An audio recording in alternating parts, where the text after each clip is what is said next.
hear an amazing story.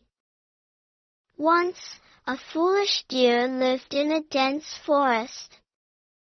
One day, it spotted a juicy patch of grass near a hunter's hut. Ignoring the dangers, the deer feasted on the grass daily. A wise crow warned, "This is a trap. The hunter will catch you." But the deer dismissed the advice, saying, "Nothing has happened so far." One morning, the hunter set a snare.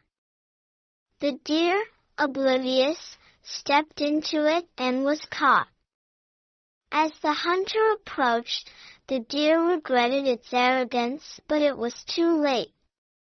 Moral: ignoring wise advice often leads to regret and misfortune. Thank you for watching.